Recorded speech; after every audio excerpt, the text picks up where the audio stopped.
हिमाचल हार रही है भाजपा, मोदी जी ने भी है माना। हिमाचल हार रही है भाजपा, मोदी जी ने भी यही माना है। बड़ा स्पष्ट है कि माननीय प्रधानमंत्री अपना वरिष्ठ स्थान और पद का दुरुपयोग कर रहे हैं और वो दुरुपयोग स्वतंत्र निष्पक्ष चुनाव के विषय में किया जा रहा है। आप गौर फरमाएं कि देश के प्रधानमंत्री यदि चुनाव के दौरान भाजपा से निष्कासित एक बागी नेता को फोन करके चुनाव से हटने का पूरा प्रयत्न कर सकते हैं। These developments, the contents of that, the Prime Minister's voice clearly, the contents of that show the detours, the discrepancies, the disparities and the diversions of the Honorable Prime Minister from the real problems facing the country. Friends, I say it with great regret and with great respect, but very firmly. The nation is like Rome, which is burning with issues of inflation, unemployment, and so many others. And the Himachal हार रही है भाजपा, मोदी जी ने भी है माना। हिमाचल हार रही है भाजपा, मोदी जी ने भी यही माना है। यही बता रहा है डेरे के चक्कर लगाना और बागियों को धमकाना। सीधा द्योतक है। चुनाव में व्यस्त हैं प्रधानमंत्री, बागियों को धमकाने में व्यस्त हैं प्रधानमंत्री। कौन आएगा गिरती अर्थव्यवस्था बचाने? पूरा देश छोड़ मोदी जी लगे हैं स्थानीय बागियों को मनाने। मैं आपको संक्षेप में बताना चाहता हूं इस शीर्षक का संदर्भ। दोस्तों, वीडियो कल से है वायरल, सबके पास, आप लोगों के पास होगा, नहीं है तो हमारे डिपार्टमेंट ने भिजवा दिया है आपको। कोई लंबा चौड़ा नहीं है, एक आध मिनट का है। सोशल मीडिया प्लेटफॉर्म में सब जगह है, जो बड़ा स्पष्ट बताता है कि माननीय प्रधानमंत्री जी वीडियो पे बात कर रहे हैं, आवाज़ स्पष्ट है और बड़े स्पष्ट रूप से दबाव डाल रहे हैं और मानसिक रूप से भी दबाव डाल रहे हैं। इमोशनली, मानसिक, एक प्रकार से मानसिकता वाली ब्लैकमेलिंग चल रही है बीजेपी के बागी कृपाल परमार के साथ वार्तालाप में, कांगड़ा डिस्ट्रिक्ट के फतेहपुर के विषय में, कि आप वहाँ से स्वतंत्र कैंडिडेट न बनेंगे, नहीं बनिए, न बन सकते हैं। ये सब आप वीडियो में देख सकते हैं। ये सब आप अपने आप निर्णय कर सकते हैं कि कितना डेस्परेशन, कितनी घबराहट और बौखलाहट दिख रही है बीजेपी के शीर्षस्थ व्यक्ति में, जिस प्रकार का वार्तालाप उस वीडियो में है। अब इसके 5 बड़े महत्वपूर्ण पहलू हैं, परिणाम हैं, जिनको मैं मुख्य रूप से उसके लिए मैं आया हूँ आपके समक्ष। पहला, हमारे मुखर और माननीय और वरिष्ठ प्रधानमंत्री की जो वरीयता की सूची है, प्रायोरिटी लिस्ट, वो दुर्भाग्यवश बहुत उल्टी सीधी है, विकृत है। उनकी प्रायोरिटी जो चीज़ें हैं वो विकृत एक सूची है। दूसरा पहलू, क्योंकि वो इसमें अपना समय बिता रहे हैं, इस चीज़ में लगे हुए हैं, माइक्रो मैनेज कर रहे हैं, एक व्यक्ति, एक एमएलए, एक कॉन्स्टिट्यूएंसी में, तो आप समझ सकते हैं देश का क्या हाल होगा।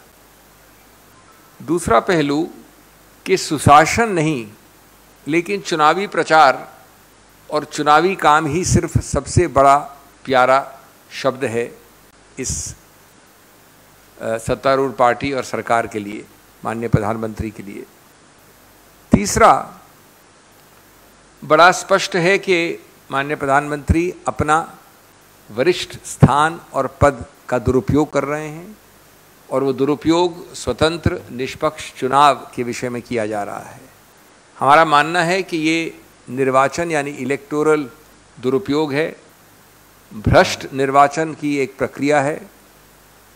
और मैं स्पष्ट करना चाहता हूं कि जो भी हमारे पास कानूनी अधिकार क्षेत्र हैं, चुनाव आयोग के समक्ष जाना और उसके अलावा अतिरिक्त जो भी हैं, उनका हम इन्वोक करेंगे, उनका हम उपयोग करेंगे। चौथा, इस वार्तालाप से बड़ा स्पष्ट है कि बीजेपी एक घबराई हुई, बौखलाई हुई, एक असुरक्षित सी पार्टी है जो जानती है कि हार उसके सामने लिखी है। पांचवा, हम इस देश के लिए छोड़ देते हैं ये निर्णय करना, ये न्याय संगत निर्णय करना कि क्या इतने ऊंचे पद जो कि प्रधानमंत्री जिस पे बैठे हैं उनको इस स्तर पे जाना चाहिए, इस स्तर की बातें होनी चाहिए, इस स्तर की प्रक्रियाओं में पढ़ना भी चाहिए। और अंत में मैं ये कहना चाहूँगा कि देश के प्रधानमंत्री, और ये छठा बिंदु भी बहुत महत्वपूर्ण है, आप गौर फरमाएं कि देश के प्रधानमंत्री यदि चुनाव के दौरान भाजपा से निष्कासित एक बागी नेता को फोन करके चुनाव से हटने का पूरा प्रयत्न कर सकते हैं, जो कि इस वीडियो में बड़ा स्पष्ट है, तो आप समझिए कि चुनी हुई सरकारों को गिराने के लिए विधायकों को बीजेपी के पाले में लाने के लिए क्या कुछ नहीं होता होगा, जिसके अंदर हम जानते हैं, प्रमाणित है पुराने ट्रैक रिकॉर्ड द्वारा कि बीजेपी के पास पीएचडी है, चाहे वो कर्नाटक से हो, महाराष्ट्र से हो, गोवा से हो, मणिपुर से हो, और इसके अतिरिक्त कई और ऐसे मील पत्थर। तो मैं ये कहना चाहूँगा विनम्रता से माननीय प्रधानमंत्री से कि आपको ध्यान देना चाहिए आर्थिक दुर्व्यवस्था पे, सुशासन की तरफ, न कि आप राधा स्वामी सत्संग जाएं ब्यास में। क्यों? क्योंकि चुनाव हिमाचल में पास में पड़ोस में होने वाले हैं। ये सिर्फ आपकी पार्टी का, आपके सिस्टम का भय, घबराहट और बौखलाहट दर्शाता है। ये जाहिर है कि बीजेपी को धर्म और ऐसे डेरे और ये सब मुद्दे तब याद आते हैं जब वोटों की कमी पड़ रही होती है। अंत में मैं आपके समक्ष वो चीज़ें रखना चाहूँगा बहुत ही संक्षेप में, जो वास्तव में प्रधानमंत्री को, चीफ एग्जीक्यूटिव जो देश के हैं, उनको ध्यान आकर्षित होना चाहिए, उस पर ध्यान देना चाहिए। वरीयता की सूची में वो सबसे पहले आने चाहिए, न कि परमार साहब के साथ ऐसे वार्तालाप करें आप। उसमें से मुख्य है रिटेल इन्फ्लेशन, जो अंतिम कंज्यूमर के लिए महत्व रखता है, और सिर्फ एक महीने का आप उदाहरण है, कई महीनों के उदाहरण हैं। सितंबर 2022 में ये रिटेल यानी कंज्यूमर प्राइस इंडेक्स, जो अंतिम कंज्यूमर होता है, उसके विषय से 7.5% से थोड़ा सा कम बढ़ा है, यानी 7.4% बढ़ा है। इससे भी ज़्यादा घबराने वाली बात, इससे भी ज़्यादा एक खतरनाक बात कि ये जो सीपीआई होता है कंज्यूमर के विषय में, ये ग्रामीण एरियाज़ में शहरों से भी ज़्यादा बड़ा है, यानी ग्रामीण में इसका दुष्प्रभाव ज़्यादा हुआ है।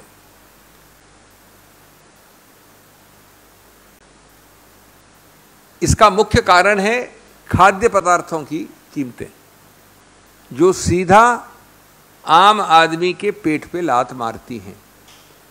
खाद्य पदार्थ को अगर आप लें, सितंबर का जो मैंने आपको आंकड़ा दिया 7.5%, उसमें खाद्य पदार्थों का, वेजिटेबल्स का यानी सब्जियों का 18% है लगभग, मिर्च मसालों का 16.8 यानी करीब करीब 17%, सीरियल्स जो हैं उनका 11.5%। ये जो 3 आंकड़े दिए मैंने आपको, सब्जियों के, मिर्च मसालों के और सीरियल्स के, ये सितंबर 2013 के बाद हाईएस्ट सबसे ऊंचे आंकड़े हैं, यानी 9 वर्षों के सबसे बड़े। साथ साथ इन्फ्लेशन बढ़ना, कीमतें बढ़ना जाहिर है, क्योंकि उत्पादन की दर 0.7% यानी 0.7% गिरी है। और अंत में रोज़गार, जिसको तो खैर भूल ही गई है ये सरकार, माननीय प्रधानमंत्री भूल गए अपने वक्तव्यों को। Centre for monitoring Indian economy CMI दिखाता है कि 7.77 यानी 7.77 था अक्टूबर का आंकड़ा, और ग्रामीण बेरोजगारी 8.04 था अक्टूबर में। मैंने आपको बहुत कम आंकड़े दिए हैं, लेकिन ये उनसे आप कंट्रास्ट करिए जो वरीयता की सूची, एमएलएस बागियों को धमकाना, दबाव डालना, धर्मस्थानों को चक्कर लगाना डेराओं के, और चुनावी प्रचार में लगना, उस वरीयता की सूची में ऐसे आंकड़े बहुत महत्व रखते हैं।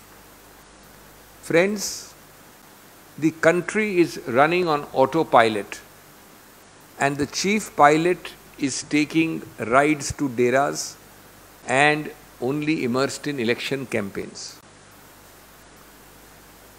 The video which we have all heard, which you have on your WhatsApps, these developments, the contents of that, the Prime Minister's voice clearly, the contents of that show the detours, the discrepancies, the disparities and the diversions of the Honorable Prime Minister from the real problems facing the country.